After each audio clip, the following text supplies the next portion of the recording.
Bonjour à tous.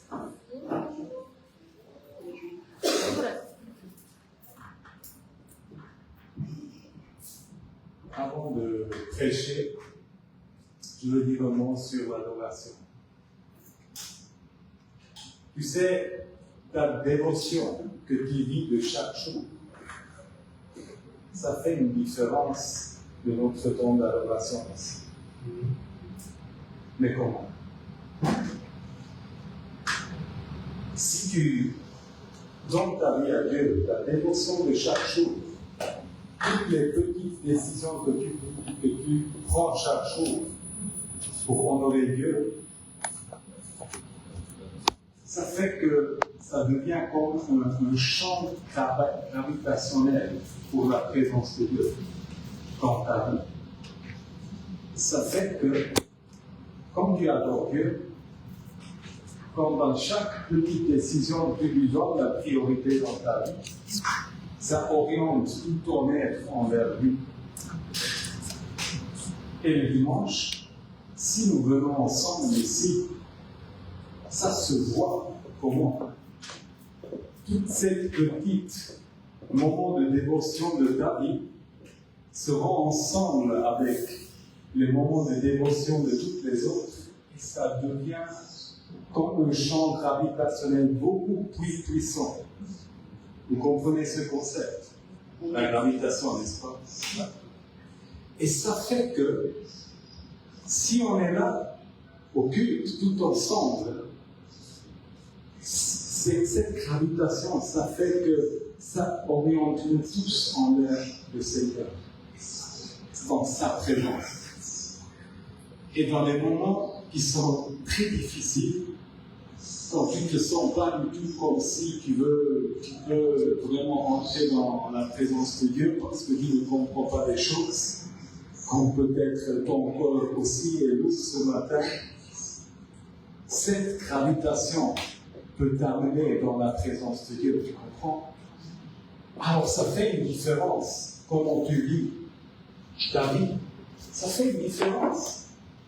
Si tu choisis ton propre chemin toujours, ou bien si tu donnes la priorité à lui, par d'autres termes, si tu vis une vie d'émotion. Et ça fait une différence si tu es là le dimanche ou le culte ou pas. Parce que ta présence, la dévotion que tu vis dans ta vie, ça donne force à ce champ gravitationnel de notre adoration. Et peut-être un jour tu es là et tu ne te sens pas du tout comme adorer Dieu, mais parce que les frères et les sœurs sont là, qui ont vécu une vie de dévotion de chaque jour, toi, cette gravitation te prend dans la présence de Dieu. Vous comprenez? Et c'est pour cela, je t'encourage, chaque jour, donne la priorité à Dieu. Dans toutes les petites décisions, honore Dieu, aide ton prochain. Et puis, viens au culte. Pas parce que tu dois impressionner quelqu'un ou Dieu. Non, ça c'est pas pour cela.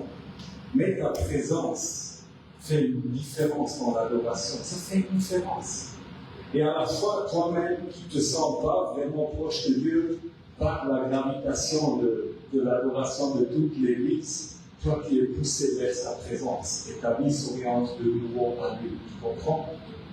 Et à un autre moment, que tu as adoré Dieu tellement que tu as donné ta vie, toi tu deviens quelqu'un qui aide les autres indirectement à travers de ta dévotion dans la présence de Dieu. Amen. Amen. Et c'est ça qu'on a besoin dans des moments comme maintenant. Si des choses arrivent, comme on voit dans la famille, il y a des pasteurs aujourd'hui. C'est là où on a besoin d'adorer Dieu pour que nous serons tous orientés vers sa présence. Amen. Amen. Moi, j'ai insisté de venir prêcher aussi ici, à la vigne, après le fête d'été qu'on avait célébré tout ensemble. Qui était là à la fête d'été de vous? Qui était là? Il y avait quelques-uns de vous. C'était le baptême de notre frère Aziel et de Michaela, sa copine. Ce moment-là, c'était vraiment, cette fête, c'était très spécial. Il y avait une femme de Vignard Bern qui est venue pour me dire que, tu sais, j'ai écouté qu'on a cette fête et j'ai pensé, peut-être je peux y aller, oui, pourquoi pas. Elle est venue, elle a dit que, il y a des baptêmes. Elle m'avait dit que souvent les baptêmes c'était bien, mais ça n'a pas vraiment touché son cœur trop, parce qu'elle était habituée. Mais elle m'a dit que cette fois-ci, elle a pleuré du commencement en fin. Elle était tellement touchée par le Saint-Esprit. La présence de Dieu était tellement précieuse, c'était tellement fort, et tout ce qui était là, ils peuvent témoigner de ça. Un jeune homme qui s'est baptisé, comment peux-je le dire, il avait une appartenance un peu extraordinaire. Il avait des tatous partout et des piercings partout, lui et sa copine. Il m'avait dit, une semaine après son baptême, qu'il y avait plusieurs petites douleurs, des petites maladies qui sont toutes disparues depuis cette baptême. Et vous-même, on a pu, comme notre communauté, on a pu témoigner vraiment la présence de Dieu. Michaela, d'abord, elle n'a pas planifié de se baptiser, de faire un renouvellement du baptême, mais cette présence de Dieu a été tellement forte qu'elle a senti que c'est ça qu'elle va faire pour ce moment. Vous voyez, c'était une présence extraordinaire du Saint-Esprit. Et c'était une fête des nombreuses nations, des nombreuses cultures aussi liturgiques. Nos amis de la Jewish culture, les Ukrainiens, les Juifs messianiques qui étaient avec nous. Il y avait la lignée de Berne, Vignard Bern était là aussi. Alors vraiment une fête des différentes cultures. Et ça, pendant que j'étais là, et pendant que j'étais dans la rôle du modérateur, c'était comme si Dieu m'avait parlé, qu'il veut me donner maintenant le cadre biblique et théologique pour ce qu'on a expérimenté ensemble là dans cette fête. Et je veux vraiment vous encourager, prochainement, si nous faisons quelque chose ensemble, tout ensemble, comme la grande famille que nous sommes avec la Vignard Bern et Jewish Culture, je vous invite vraiment à être tout présent. Et vous allez comprendre pourquoi à travers cette prédication. Car je vais parler sur un texte dans la lettre d'Éphésiens. Maintenant, peut-être vous connaissez Éphésiens, vous connaissez peut-être l'apôtre Paul qui a écrit beaucoup de lettres bibliques. Paul qui était d'abord un pharisien, il avait le zèle pour la loi de Moïse. Il était tellement engagé et passionné, il était parmi ceux qui ont persécuté cette groupe, cette nouvelle secte juive, ceux qui s'étaient appelés les chrétiens après. Et lui, il avait tellement de zèle, mais qu'il s'est laissé donner même des lettres pour qu'il pouvait même persécuter les chrétiens dans les autres villes, non seulement à Jérusalem. Et là, dans son chemin, Christ s'est révélé à lui. Peut-être vous vous rappelez des Actes des Apôtres. Christ s'est révélé. Et après, il a reçu une apocalypse. Il a reçu comme une nouvelle point de vue incroyable, une révélation particulière qui a changé toute sa vie et toute sa théologie. Et lui, il était vraiment un théologien parfait et il a écrit beaucoup de lettres, comme on a compris. Et parmi toutes ces lettres, il y a Éphésiens. Et Éphésiens, il a écrit pendant qu'il était déjà un peu plus âgé, comprenez. Et là, il ne s'adresse pas vraiment directement à une église, mais on croit que c'était une lettre pour plusieurs églises où il a vraiment donné le résumé de toute la révélation qu'il a reçue. Et comme il était vraiment un homme théologique, un homme de beaucoup d'éducation, il a connu vraiment des structures, comment dirais-je, des structures rhétoriques qui étaient vraiment connues dans son temps. C'est-à-dire dans toutes ses lettres, et surtout dans la lettre d'Éphésiens, il a utilisé une symétrie.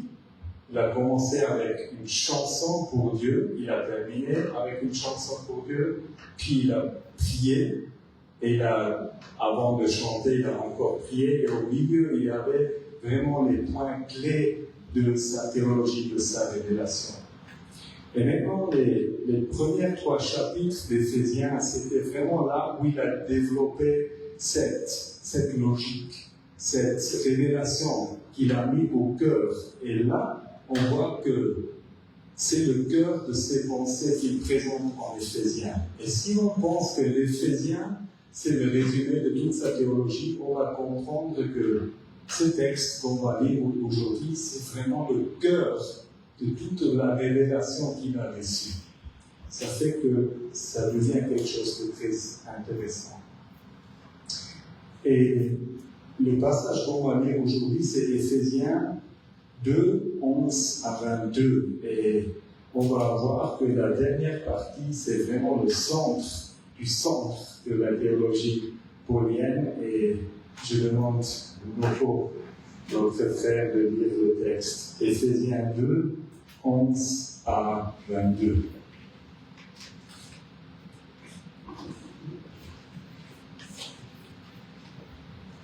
J'ai lu la parole de Dieu. Éphésiens 2, à partir du verset 11 à 22. C'est pourquoi, vous autrefois païens dans la chair, appelés incirconcis par ceux qu'on appelle circoncis, et qui le sont à la chair par la main de l'homme. Souvenez-vous que vous étiez en ces temps-là, sans Christ, vivez du droit de cité en Israël, étrangers aux alliances de la promesse, sans espérance, sans Dieu dans le monde, mais maintenant en Jésus-Christ, vous qui étiez jadis éloignés, vous avez été rapprochés par le sang de Christ. Car il est notre paix, lui qui de Dieu n'en a fait qu'un, et qui a renversé le mur de séparation, l'inimitié, ayant anéanti par sa chair la loi des ordonnances dans ses prescriptions, afin de créer en lui-même avec les deux un seul homme nouveau, en établissant la paix et de les réconcilier l'un et l'autre en un seul corps avec Dieu par la croix, en détruisant par elle l'inimitié. Il est venu annoncer la paix à vous qui étiez loin et la paix à ceux qui étaient près. Car par lui, nous avons les uns et les autres accès au Père du Père dans un même esprit. Ainsi donc, vous n'êtes plus des étrangers, ni des gens de dehors, mais vous êtes des concitoyens des saints, gens de la maison de Dieu. Vous avez été édifiés sur les fondements des apôtres et des prophètes. Jésus-Christ lui-même étant la pierre angulaire, en lui, tout l'édifice bien coordonné s'élève pour être un temple saint dans le Seigneur. En lui, vous êtes aussi édifiés pour être une habitation de Dieu en esprit, que Dieu bénisse sa parole. Amen. Amen. Vous voyez la dynamique de l'ancien vers le nouveau dans ce texte. Vous qui étiez païens, incirconcis, séparés du Christ, étrangers à l'Église d'Israël, exclus de l'Alliance, sans espérance, vivant sans Dieu. Alors vous qui étiez des païens, pas des Juifs, vous avez été rapprochés par le sang de Jésus. Vous avez la paix, vous êtes unis au peuple d'alliance. Le mur de séparation a été abattu et vous êtes réconciliés et proches, concitoyens des saints et membres de la maison de Dieu. Amen. C'est ça qui est la grande révélation que Paul a reçue. La séparation entre les païens, les non-juifs et les juifs est abolie par la croix.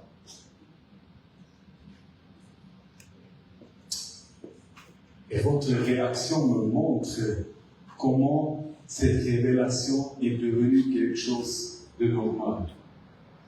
Oui, Mathias, qu'est-ce que tu veux nous dire? On le sait. Hein? On le sait déjà. C'est fait, la séparation entre les païens et les juifs, c'est aboli par la croix. Mais qu'est-ce que ça signifie? Qu'est-ce que tu essaies de nous dire avec cela? Maintenant, si vous vous mettez à la place des Juifs, des gens du temps de Jésus, ce message était complètement incroyable. Incroyable. Que le Dieu éternel, qui a choisi le peuple Israël pour être une bénédiction pour tous, qu'il va créer un nouvel homme entre les Juifs et les païens ensemble. Mais comment? Il a quand même choisi le peuple d'Israël pour la bénédiction de tous. Mais qu'est-ce que c'est? Quoi comme message que tu nous donnes, Paul? C'est incroyable. Tu dois être fou. Vous comprenez? À la temps du Nouvel Testament, il y avait des différents groupes juifs qui avaient des différents points de vue comment le salut devrait venir. Parmi tous ceux, il y avait le groupe des Sicariens,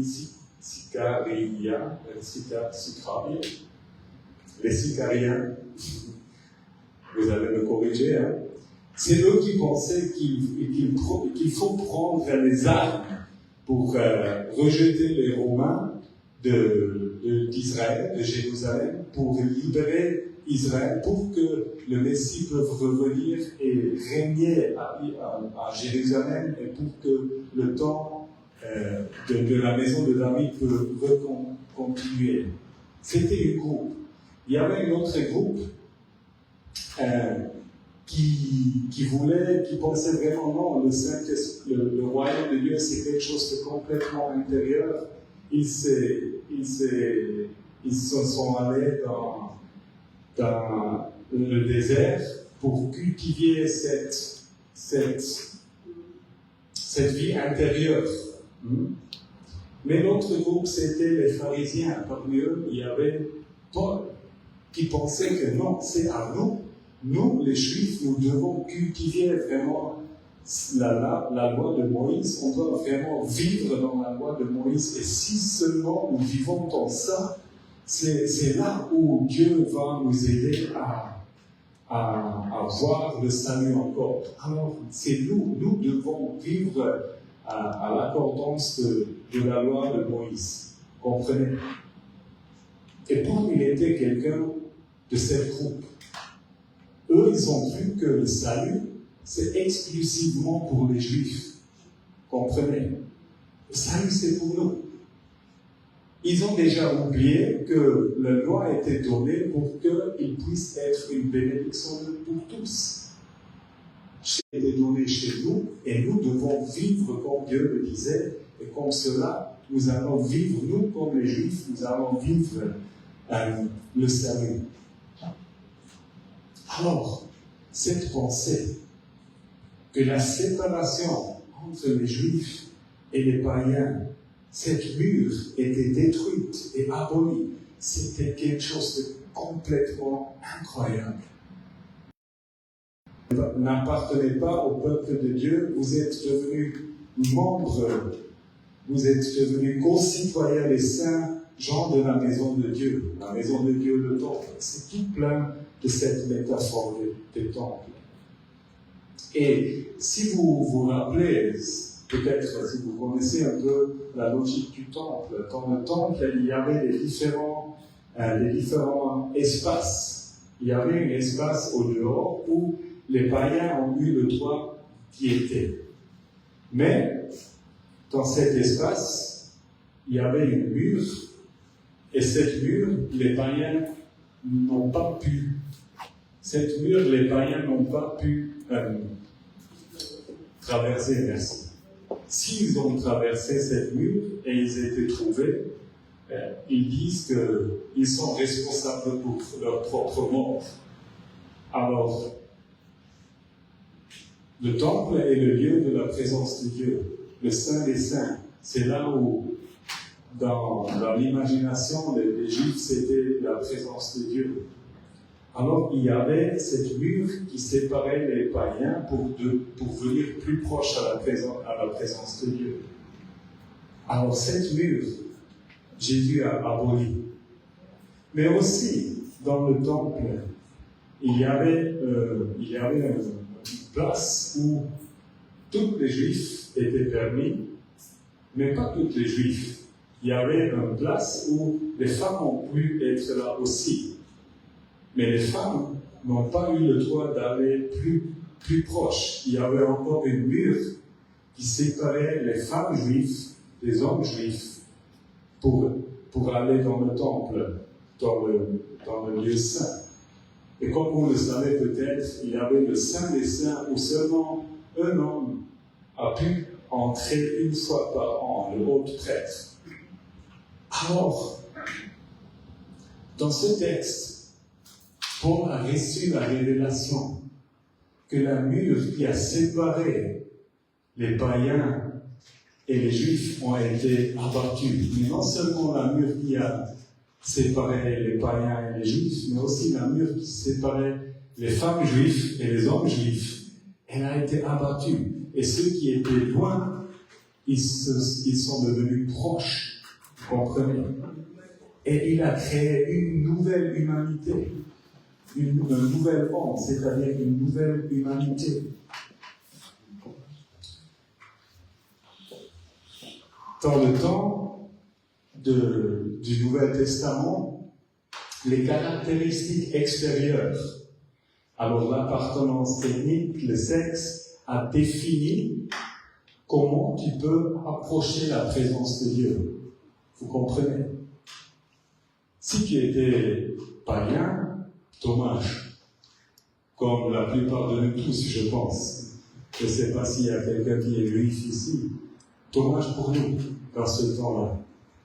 Et dommage pour vous les femmes, parce que dans cette logique, vous n'avez pas eu la possibilité d'entrer dans la présence de Dieu. Et dommage pour nous, la plupart des hommes, chez nous, il n'y a pas un autre prêtre, je pense.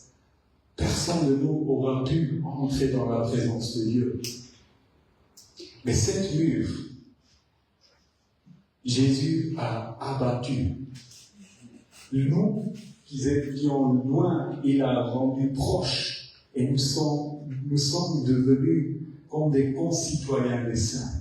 Et ça, c'était complètement incroyable pour les Juifs de ce temps, mais aussi pour les païens qui étaient loin, mais qui ont senti que ce Dieu que la Bible parle est quelque chose, est vraiment le Dieu vivant.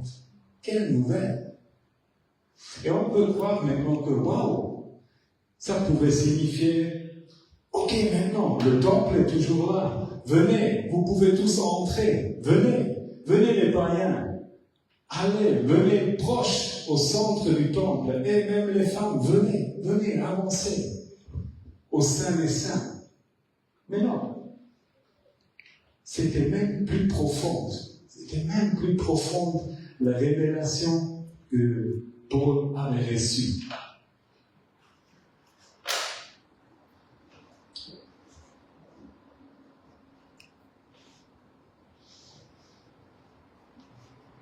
On va voir que dans ce temps, il parle aussi que la loi, avec ses commandements et ses exigences, merci, a été abolie. Et là, il faut comprendre comment Paul comprend la loi. Lui, comme juif pharisien, pour lui, c'est clair que ce n'était pas cette logique simple, l'Ancien Testament est mauvais et le Nouveau Testament est bien. C'était beaucoup plus nuancé. Et on voit ça même chez Jésus qui dit que je ne suis pas venu pour abolir la loi, mais pour accomplir la loi. Et chez Paul, c'est un peu la même chose. Et on n'a pas le temps de parler dans tous les détails, mais pour Paul, c'était clair que la loi est bonne et sainte, mais elle a été détournée par le péché. C'est ça la logique de Paul. Ce qui était donné comme une bonne logique, c'était vraiment détourné, et ça a créé tous des désirs impurs, et à la fin, ça a créé des divisions. Et ici, on peut lire tout Romains 6 et 8 pour comprendre mieux ça. Pour Paul, c'est clair que la loi, c'est quelque chose de bon. Ça donne vraiment une bonne orientation, mais ce qui doit être abattu, c'est cette instrumentalisation de la loi à travers du péché. C'est ça qu'il faut être abattu. Alors pour lui, c'est clair, on n'est pas sauvé par des bonnes œuvres, mais on est sauvé pour accomplir des bonnes œuvres. Peut-être ça, c'est une logique intéressante. Nous ne sommes pas sauvés à travers des bonnes œuvres, mais nous sommes sauvés pour accomplir des bonnes œuvres. Ça, c'est pour lui la logique qui est derrière la loi et les prophètes. Le Torah, pour le dire comme ça. Et ce qui est important pour lui, la loi ne peut pas devenir un critère et une condition pour faire partie de cette nouvelle vie, pour faire partie de cette nouvelle création. Le Torah ne peut pas devenir le critère qui fait la distinction entre les peuples. Ça, ce n'était pas la logique. C'était toujours l'idée qu'à travers de la loi, Dieu montre comment il a pensé la relation entre homme et Dieu. Et à travers de cette relation, le peuple qu'il avait choisi devait être une bénédiction pour tous. Alors, c'est comme ça qu'il a voulu créer une nouvelle homme, une nouvelle humanité, qui ont vraiment de nouveau pu vivre cette bénédiction pour tous. C'est la bénédiction, ce n'est pas quelque chose que Dieu veut faire à toi, mais la bénédiction, c'est quelque chose que Dieu veut faire à travers de toi. Et si toi, tu es prêt à devenir une bénédiction aux autres, il va te bénir. Pas d'abord pour te bénir toi-même, mais parce qu'il veut que toi, tu peux montrer le caractère de Dieu. Tu comprends? Amen. Alors, il a voulu créer une nouvelle humanité. Et cette nouvelle humanité, c'était une humanité qui a inclus tous les groupes ethniques, tous les sexes, tous les groupes qu'on peut penser. Et maintenant, non seulement que tous ont pu entrer la présence de Dieu, mais même plus profond. Et c'est là où on va lire encore une fois les versets 20 à 22. Vous avez été édifiés sur le fondement des apôtres et des prophètes. Jésus-Christ lui-même étant la pierre angulaire, en lui tout l'édifice bien coordonné s'élève pour être un temple saint dans le Seigneur. En lui, vous êtes aussi édifiés pour être une habitation de Dieu en esprit. Non seulement ont tous les peuples accès au sein des saints, pour dire à la présence de Dieu, non. Tous ensemble forment cette nouvelle tombe. Wow! Nous tous ensemble, nous formons le temple du Saint-Esprit. Non seulement toi, comme un individu, mais nous tous ensemble, nous devenons une habitation pour la présence de Dieu. Et dans le temps de Jésus, ça c'était quelque chose de complètement incroyable. Alors Paul est en train de dire que les Romains, qui étaient ceux qui ont supprimé les Juifs, peut-être qui étaient un Juif qui ont fait connaissance de Jésus, mais ton grand-père, il était tué par les Romains.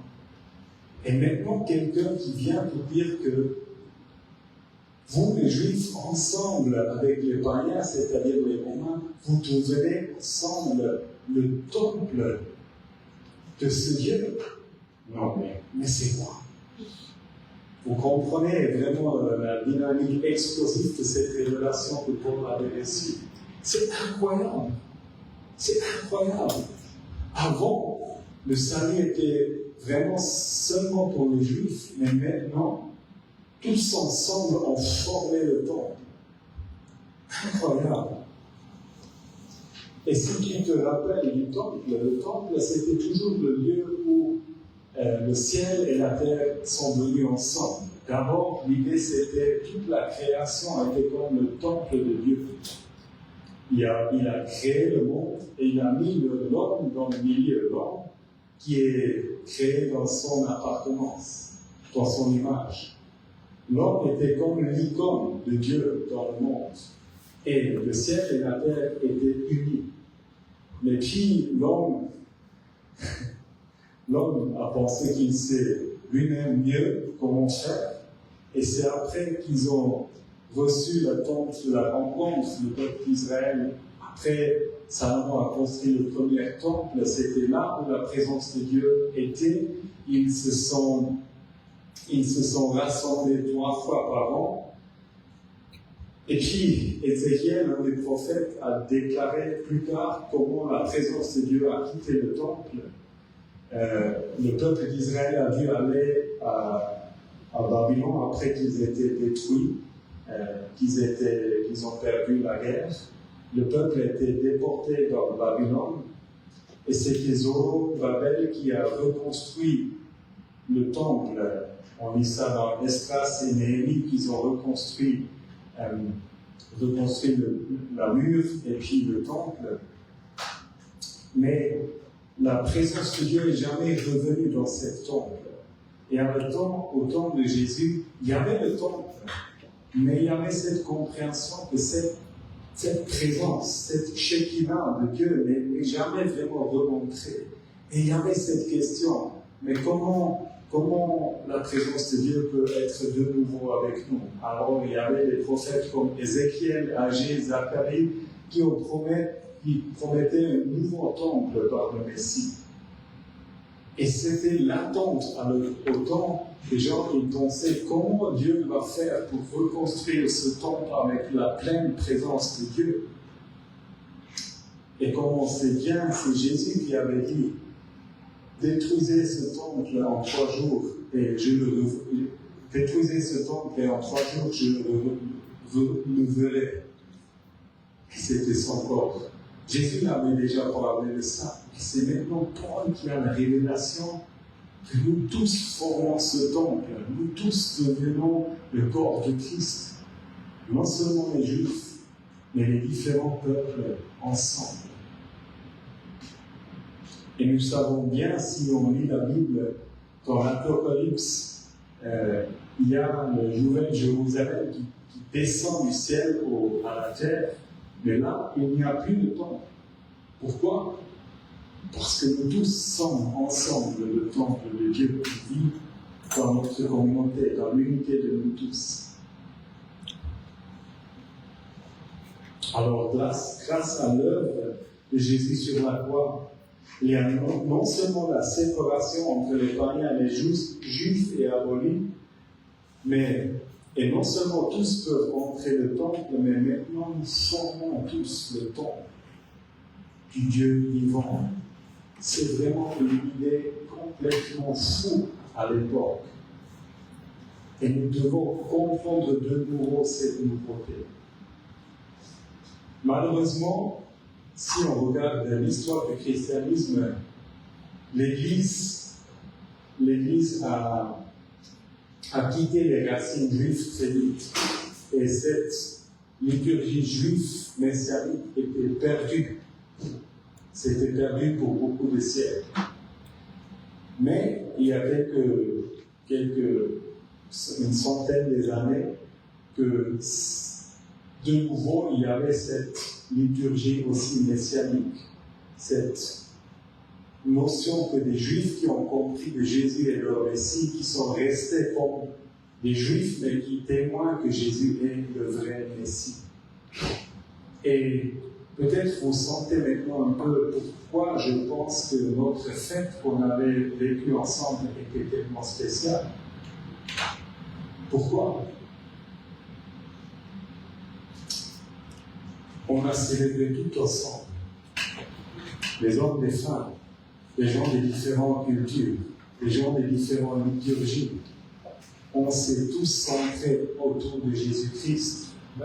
Et ensemble, c'est devenu comme cette chambre de gravitation de nous tous. C'était tellement fort.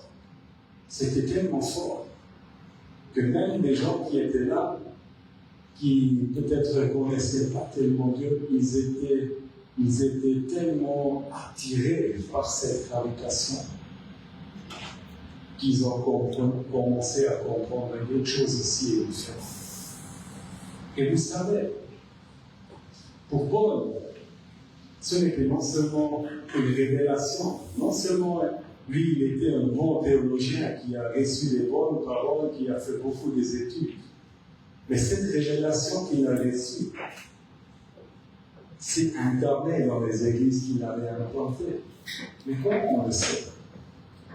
Si on réfléchit un peu sur les lettres de Paul, il avait beaucoup de problèmes. Il avait dû parler sur le problème de l'incirconcision. Voilà. J'ai bien dit. L'incirconcision. Alors, s'il avait dû parler de ça, ça signifie comment on fait avec s'il y avait des gens qui n'étaient pas circoncis et les autres qui étaient. Ça montre que c'était des communautés, des juifs et des non-juifs. Vous comprenez? Il avait dû parler de qu'est-ce qu'on peut manger et qu'est-ce qu'on ne peut pas manger. Mais pourquoi? Parce qu'il y avait des juifs qui pensaient que, par exemple, on ne peut pas manger le porc, et les autres qui ont eu cette liberté. On voit que c'était vraiment des communautés qui ont vécu la révélation qu'il a reçue. Dans ces livres, on voit qu'il a dû parler aux riches qui ont, pendant la Sainte-Seine, c'était là toujours tout une repas, qu'il y avait des riches qui ont beaucoup trop mangé, qui se remplissent le ventre pendant qu'il y avait des pauvres qui n'ont rien eu à manger. Et il a dû adresser ce problème. Ça montre quoi? Ça montre que dans les communautés que Paul avait implantées, il y avait les riches et les pauvres. Mais non seulement cela, par la lettre de Philémon, Paul essaye de trouver des bons mots décrits par Philémon, qui était un propriétaire d'esclaves, pour lui dire que peut-être tu dois reprendre l'esclave qui était parcouru, mais maintenant tu lui reçois plus comme esclave, mais maintenant comme ton frère. Comprenez? Alors il a dû adresser le problème que dans les mêmes communautés, il avait les propriétaires d'esclaves et les esclaves. Alors, les critères extérieurs ne comptaient rien dans ces communautés. Vous comprenez? Il a dû adresser le problème que les femmes parlaient dans l'Église. Ce n'était pas du tout l'habitude dans les communautés à l'époque. Vous comprenez? Pour les Juifs. Mais il a dû adresser ce problème. Pourquoi? Parce que, évidemment, les femmes ont reçu un rôle qu'ils n'avaient pas avant. Vous comprenez? Les églises, les communautés que Paul avait implantées, Ils étaient l'incarnation de la révélation qu'il avait reçue. Ce n'était non seulement une bonne théologie, une bonne révélation qu'il a reçue, mais ce qu'il a fait, ce qu'il a planté, c'était vraiment l'incarnation de cette révélation. Et vous savez, ces églises-là, que Paul avait plantées, ils n'avaient pas vraiment le message. Mais comment? Ils n'avaient pas vraiment un message. Pourquoi? Parce qu'ils étaient le message. Vous comprenez? Ils étaient le message. Ils étaient l'incarnation de cette révélation. Paul pouvait dire des choses, et si quelqu'un est venu pour voir cette communauté, il est entré et il a vu que, ici, c'est vraiment, c'est l'incarnation de ce que Paul disait. Il y a les juifs et les non-juifs, il y a les riches et il y a les pauvres, il y a l'esclave et le maître de l'esclave, il y a les femmes et les hommes qui sont tous unis en Christ ensemble dans la même communauté. Vous comprenez? Et c'est pour cela, mes amis, que c'est tellement important pour nous tous de nous rendre dans la grande famille de Dieu. De ne pas seulement rester dans la vie ici. Pour nous, de ne pas seulement rester dans l'Ignat pour nos amis les Ukrainiens, de ne pas seulement rester avec eux, le Jewish culture, les Ukrainiens. Non. Si nous voulons redevenir ce message que Dieu voulait donner à Paul et à travers de Paul à nous tous, nous sommes demandés de nous ouvrir à embrasser la famille vaste qu'il nous a donnée. Et vous savez, notre monde est tellement divisé. C'est tellement divisé, n'est-ce pas? Politiquement, culturellement, c'est tellement divisé. Il y a comme une guerre culturelle qui est sur place. Et on est forcé de prendre position sur le sujet du gender, par exemple. On est forcé de prendre une position sur n'importe quel sujet politique. Et toute l'idée, c'est de savoir, mais toi, tu es de quel côté? Comprenez? Dans un monde divisé, l'Église peut être le lieu qui montre une autre réalité. Où les caractéristiques extérieures, la couleur du peau, par exemple, ne définit pas qui tu es et quoi comme rôle tu peux avoir dans la société. Vous comprenez? C'est à nous de vivre cet exemple. Et si nous venons ensemble de plus en plus, pas pour dire que on ne va plus avoir le Jewish culture, la ligne et l'Ignat. Non, c'est pas pour dire on va tout unifier, non. Mais c'est de se rendre conscient de la vaste famille, de chercher le contexte où on fait vraiment des connaissances plus profondes de l'autre, des contextes où les gens puissent voir que nous, eux, ils sont vraiment eux. Là, c'est différent chez eux. Vous comprenez? Le monde divisé a tellement besoin des communautés qui incarnent cette révélation que Paul a reçue. Et vous savez, moi, je me sens à l'aise ici. Pour moi, j'appartiens aussi à la lignée de Père, n'est-ce pas? Si je vous regarde, je me sens à la maison. C'est un peu dommage qu'il n'y a pas plus de gens de l'Ignat qui se sentent à la maison ici. Et c'est un peu dommage qu'il n'y a pas plus de gens de la vigne qui se sentent à la maison aussi dans l'Ignat. Vous comprenez? Je vous donne un autre exemple. C'est très intéressant. Moi, j'étais à Népal. Népal, c'est vers l'Inde. Et on a discuté sur cette notion que tout le monde peut jouer, qui est important pour nous, la ligne, c'est de valeur pour nous. Et pendant qu'on avait parlé de ça, j'ai posé la question, mais comment vous le vivez? Comment les gens de Népal puissent voir que ici les choses sont différentes? Le leader là, il a rigolé. Il a dit que, tu sais, pour toutes les Népalis, c'est évident du moment où ils entrent l'église que chez nous c'est différent. Mais vous, les gens d'Occident, vous n'avez jamais le voir. Et j'étais intéressé, mais j'ai posé la question, mais comment? Dis-moi. Il a dit que, tu sais, chez nous, il y a des systèmes de castes. Vous connaissez le système de castes? Alors, le système de castes, ça veut dire qu'il y a des différents castes.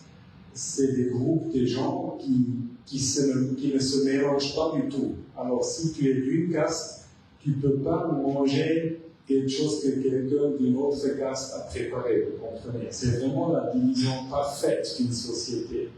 Et il y a les hautes castes et les castes bas, n'est-ce pas? Il a dit, tu sais, chez nous, tout le monde sait, si tu vois quelqu'un, tu vois de quelle caste la personne est. Et même dans beaucoup des églises, les gens s'assoient seulement avec la groupe de leur caste, mais pas dans la vie. Chez nous, toutes les castes s'assient à côté, se mélangent. Et si un Népali entre une église de Vineyard dans Népal, il va voir, mais toutes les castes sont ensemble, mais quoi comme église est-ce que ça c'est ici? Vous comprenez? Les vignes à Népal, ils n'ont pas de message. Ils sont le message. Et c'est ça, la révélation de Paul, que Paul a reçue. Ça nous pousse vers l'unité de l'un l'autre. Ça nous pousse pour former des contextes où nous devenons vraiment unis, tous ensemble dans la grande famille. Les vignes et le Vineyard ici avec pour que les gens dans notre ville, dans notre monde divisé, voient notre exemple. Vous comprenez? Et Jésus, c'est tout ce que nous voulons. Merci pour les révélations que tu as données à Paul. Et merci que aujourd'hui nous pouvons lire ces paroles et qu'ils puissent nous édifier. Mais Jésus, on a non seulement besoin que tu remplis nos têtes, et même non seulement de remplir nos cœurs, mais on a besoin que tu réincarnes cette révélation de nouveau dans nos communautés, Jésus. On a besoin que tu nous formes de nouveau à une humanité, qu'à travers de notre exemple, de comment nous vivons ensemble, que le monde qui est tellement divisé dans des différents bubbles, comme on dit en anglais, qui peuvent voir que là, il y a vraiment une autre notion d'être humain. Jésus, viens. Viens. Viens. Aide-nous, Jésus. Aide-nous à comprendre ce qui est notre propre responsabilité dans ce monde. Plus de nous, Jésus. Plus de toi.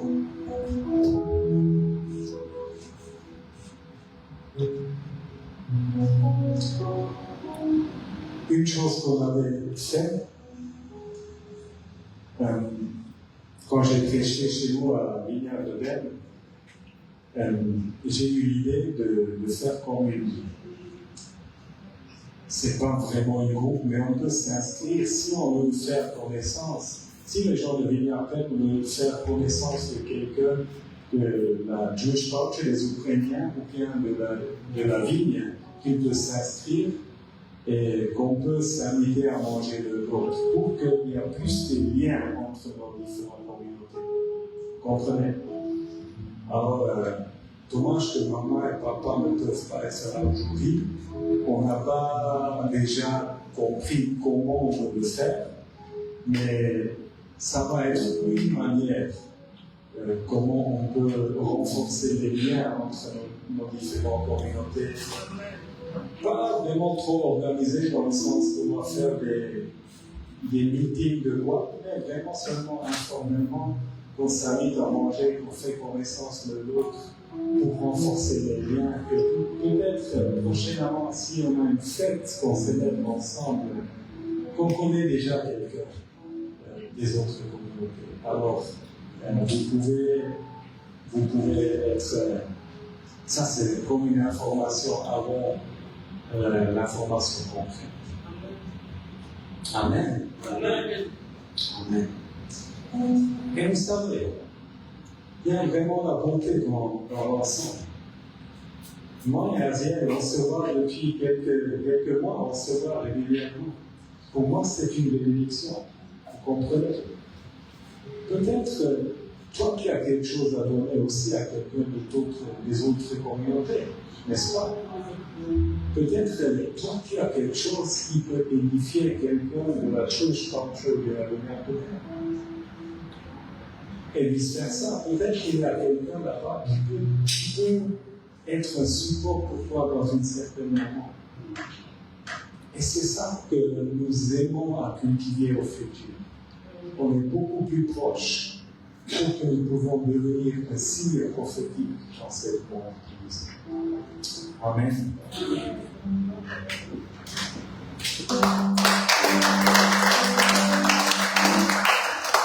Merci pour ce message. Je crois que nous avons tous compris le message. Que cela ne soit pas une lettre morte, mais que nous puissions incarner cette parole. Que cette parole que nous avons écoutée, que nous puissions vraiment la mettre en pratique. Encore une fois de plus, merci Mathias pour le message qui nous pousse vraiment à être une famille, qui nous pousse à l'unité, qui nous pousse à nous aimer les uns les autres, qui nous pousse à nous accepter. Et rapidement, nous voulons passer aux offrandes.